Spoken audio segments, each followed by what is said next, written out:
Can you hear my washing machine though? Now we're live, Rick. Oh, You got a hot oh, I mic, thought. man. You got a hot mic, and you just asked me about your washing machine. Do you want to say anything Well, really embarrassing that could go viral? no. I just wondered if it was being loud. Say Do what you you say you're really doing say. What laundry or you're doing the wash when you say? tell someone you're doing your clothing? Laundry. Oh, I said I'm doing my wash. I know it's very regional. By the way, I found out that I Yeah, do. it is. It's very specific.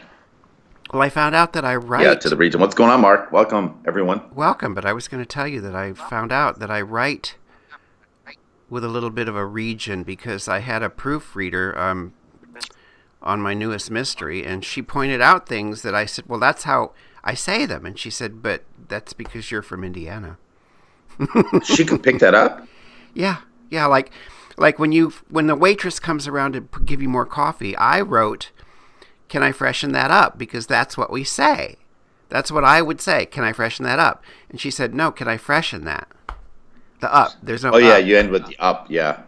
But it's anyways, it was a bunch of little regional stuff like that. It was fascinating, fascinating. Speaking of books, the collection of LGBTQ writers over 50, Outer Voices in Our Lives, is out now. It's on Amazon. Yes. Print edition's available. The ebook will be up Wednesday, I hope. I didn't want people to think there's no ebook. There is an ebook, and it's $4.99. But anyways, I'm doing a giveaway, 10 books giveaway, 5 for the first new 5 email subscribers at lgbtsr.org the day I do the post, which I believe will be Wednesday or Friday. And then 5 for randomly selected email subscribers. So email subscribe, get your free copy of Outer Voices in Our Lives. We're entering in the Lambda Literary Awards. I think we got a shot.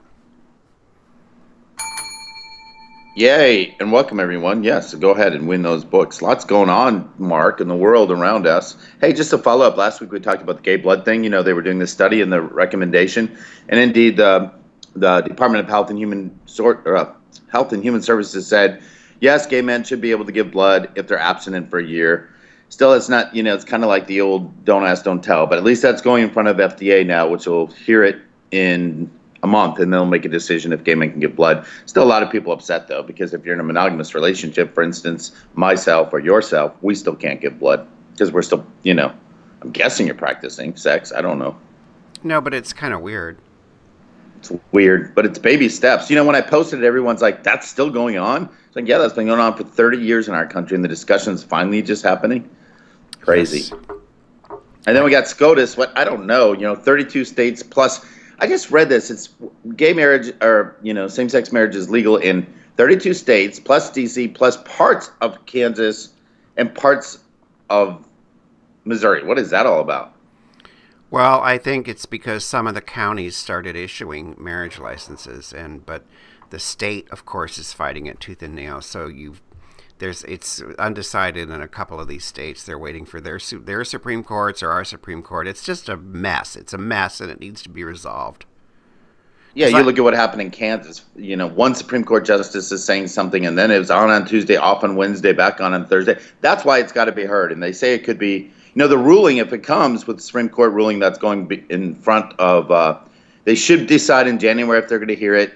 Then they'll actually hear it in April, which means they have 2 months to write their opinion, which means we could get the ruling in June, which would be 2 months from the original ruling. So it could be very interesting to see how it all plays out. The biggest one is the Michigan people that are saying, no, it's the Ohio people that are saying same-sex marriages should be recognized in all states.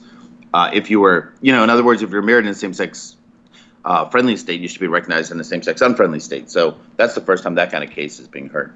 Interesting. Well, I totally agree with it, and I'm at a point where I don't really want to travel where my marriage isn't recognized because I don't want to take that chance. It's not a political statement. It's a matter of security and safety for my husband and I. So let the topics begin. Well, speaking of the various laws, I just wanted to comment on I've said this a couple times to you jokingly, lawless is the new gay. And what I mean by that is now that we had the midterms, of course that was happening before then, but you've got Ted Cruz, you've got Sarah Palin, a Republican, a key top Republican phrase now or word is lawless. They keep calling Obama lawless and this lawless administration, and they repeat it over and over and over, and they've got all these people who listen to who get their information from Fox News believing that Obama is lawless. And I'm like, what a meaningless word. They say in this context, it doesn't mean anything. It's just a way of trying to taint this president. And then I thought, it's kind of like the new gay. How like that's so gay. Well, why not? Why don't we just start saying that's so lawless and turn it into a meme, a Twitter hashtag? That's so lawless. I tried, nobody. One person got it, but I just think it's a mindless, unthinking, repetitive, parroted word, and I don't know. I just wanted to bring it up because it does. I don't know. You want to get the movement going here? You want people to start? Yeah, start it. Hashtag that's so lawless. That's so lawless in itself, that kind of activity. I mean, it really is. I think we might have to call Lucy Lawless. Isn't that Lucy Lawless, or what's her last name? Xena. I don't know. That's a great name, though, Lucy Lawless. I think that is her name, isn't it? Anyone help us out? I think it Give is. us a comment. Hashtag us. Yes. So lawless. So yeah, it's not a huge topic, but it's one of those little, because I'm a word guy. I'm always thinking about words, and I see Ted Cruz on TV calling Obama lawless over and over and over, and I just think, how much of a zombie do you need to be to think that means anything? It doesn't mean anything. It's so gay. I mean, it just kidding. It's so lawless. It's stupid. I mean, I like it though. Let's use it. Well, that leads to my subject of that's so gay. Actually, two videos. One we'll talk about. It's a little more poignant, but another video that came out this week was Amanda Bynes. Poor thing, spent most of October locked away in a mental place trying to get better. Well, she apparently was talking to a friend. Ends the conversation by saying, "Oh, you're so gay," and hangs up the phone. But in the conversation that's on videotape that TMZ released, I think a couple days ago, she's planning to kill her parents. On this video, she says, "I figured out how I'm going to kill my dad." No, she wasn't sure how she was going to kill her dad yet, but she's got her mom figured out. She's going to do, I think she's going to poison her or something. You'll have to go to TMZ because we're not going to post it. But anyway, it's very interesting because she's got to take them out in her mind because they have control of her, her mental health decisions and her money. And she thinks she's got to take him out. So the video's out there. She ends the conversation by telling her friend. She must be talking to one of her homo friends, I guess. Where does she have money from? I like, what did she ever do? I don't know. She used to be a great little actress. I know, but I'm not putting her down. I'm just saying I'm not in the cultural loop as much as I could be. Like Amanda Bynes, okay, like I can't tell you what she ever did. Well, she did a movie where she played, pertinent to our audience, I guess, where she was a cross-dressing soccer player. I mean, it wasn't a poignant movie or anything. It was to get on the team and to fall in love with this guy. She had to be a soccer player like he was. So Be Like a Boy, or the movie was called something like that. It's actually a good movie. It was a takeoff of the old Shakespeare thing where, as you like it. And she's just, she's clearly has emotional problems, but she's lawless. She lives in an age where this stuff gets put out on the internet and tweeted and all this other stuff. People are vicious. I wish her well. I agree. It's like, and I agree, Mark. And on that note, I'm just bringing it up because I kind of think it's kind of wild that TMZ makes money off of this stuff, and people buy into it, just like what's her name's ass this week, this whole Kim Kardashian thing. But what I don't understand, it's like when Lindsay Lohan was going on, let people's mental health be their mental health. I mean, the girl's obviously sick. So anyway, on a more poignant note, the video that was released today, still not confirmed if indeed it was I think he's 25 years old, Peter Kasich from Indianapolis, Indiana.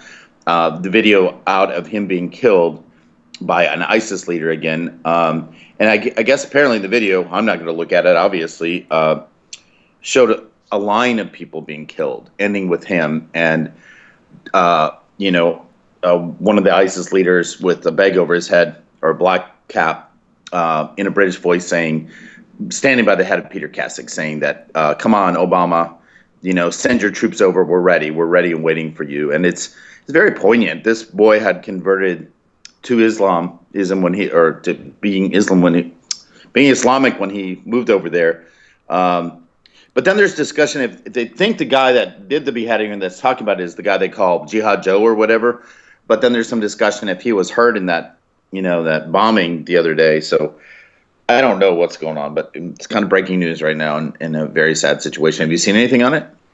I just saw news items on it this morning. A couple things. I wonder why, if they're so proud of themselves, why do they cover their faces? If you're this proud of what you're doing, why don't you take that damn hood off?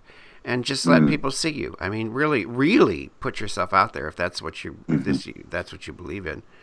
The other thing is that I think they're losing their shock value, and at some point they're going to just be beheading people to no audience, because Americans have a very short attention span, and it's like, oh, okay, another beheading, whatever, and then they go watch Matt Lauer or read about Kim Kardashian. I think it's quickly going to lose its shock value. It's horrible, but if they think that they're going to keep, riling up the American public, they don't know us very well. Mm-hmm. I think they just became so complacent. They didn't do it, and they don't want us to think that, they're not still doing it now. Americans are controlling the situation. I think they want to remind us by his comment that, just come on, you think you've got us under control, well, you don't. So anyway, just peace to his family, and again, they haven't fully identified him, but nonetheless, it's a story that's going on right now. Very Your turn. sad. It is. Mine's another serious topic. And I don't have a lot on this. I just saw Malcolm Gladwell, who I really like. He's very, very, very smart, and he wrote The Tipping Point, and he's got a new book out, David and Goliath. And anyways, he's just really, really smart and interesting. But he despises American football, and he said he thinks eventually it's going to just die out. And because he said it's immoral and violent, and he compared it to dogfighting. And I got it. Wow. And a third of retired NFL players have brain damage. They have, they're headed for Parkinson's. They're headed for these horrible things that happen from brain concussions. That's 30%. And I think he's absolutely right. It is like dogfighting or gladiators in the Roman days. I don't want some man getting brain damage for my entertainment. And I think Americans, eventually, it's going to be a while because we're really into this in our culture, but eventually, and more kids, more 12-year-olds, 14-year-olds getting brain concussions and dying, the sport's going to fade out. It may take another 30 years, but it's going to happen because it is like dogfighting, and we are all eating our nachos and our wings, watching men basically destroy each other's bodies and minds, and I'm done with it. I'm not watching football anymore. No, it's a good one. I mean, every night of the week is football now. It's stretched out, and the stories are out there. It's tragic. Just staying on another sad note, of course, Veterans Day was this week, and I guess it's not necessarily sad. Tuesday was Veterans Day. It's a way to honor people, and read a couple stories that really touched me. One was the story of Sergeant Matlovich, and you may have seen the story. There's a tombstone. I just look it up here real quick. That's in the the Congressional Cemetery in D.C. that people walk by all the time, and on the tombstone, this blogger was talking about going by it and reading the tombstone, which is an unknown a veteran from Vietnam War, and his name isn't on it, and it simply says a gay Vietnam veteran is what it reads in bold letters for the person that it's honoring, and it says, when I was in the military, they gave me a medal for killing 2 men and a discharge for loving 1. That's Malovich. Yeah, well, I didn't know the whole story until I read about it, and he was a sergeant. He was the first one to kind of push through, coming out March of 1975, handed his leader a thing, and the guy says, what is this? He said, it's Brown versus the Board of Education, which back then was the Supreme Court ruling about, segregation in schools. He was discharged. So you know his story a little bit, huh? Oh, yeah. He's famous, especially for those of us older. I don't know how many young genderqueers will be familiar with him. You see the smile on my face. But that's for the folks who are listening and not watching. Matlovich, I mean, we're talking Harvey Milk, Troy Perry, that kind of like back in the 70s. Right. And as a matter of fact, he he tried to establish a memorial for Harvey Milk in that cemetery. So it's a poignant story. The other story I read was about a young man named Rory Gavick, who happens to be from Minnesota. So the story was in the St. Cloud paper. I work for Gannett, and I read a lot of news from 81 papers across the country, kind of looking at stuff. But anyway, he had joined the Air Force back in 2002. He was deployed twice, back in 2007, I think, in Iraq, and 2009 in Pakistan.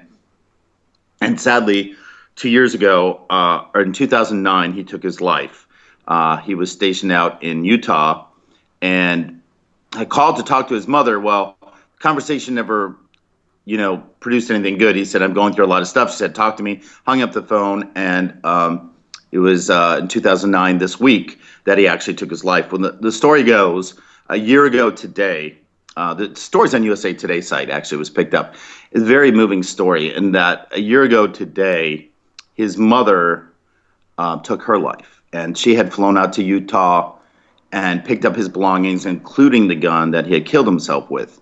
And she couldn't stand it anymore. And 2 days before she killed herself, her sister had come to the house, tried to help her through what she was going on, had come to the kitchen table, had seen papers with writings and tried to figure out what it was. And this Gavik's mom had kind of hit it. Well, it turns out 2 days after she had visited with her sister that she got a call saying that the mother of this guy had killed himself, and it was her own obituary that she was writing on the paper. It's a very poignant story. The reason I bring it up is this aunt of this young man, the sister of the woman who killed herself, son had killed himself like 2 years before, so the two cousins both had killed themselves, and she's dedicated her life now to working with veterans that are suffering from traumatic syndrome and the ripple effect in their family. And I only bring it up, if you get a chance, anybody, go read on USA Today.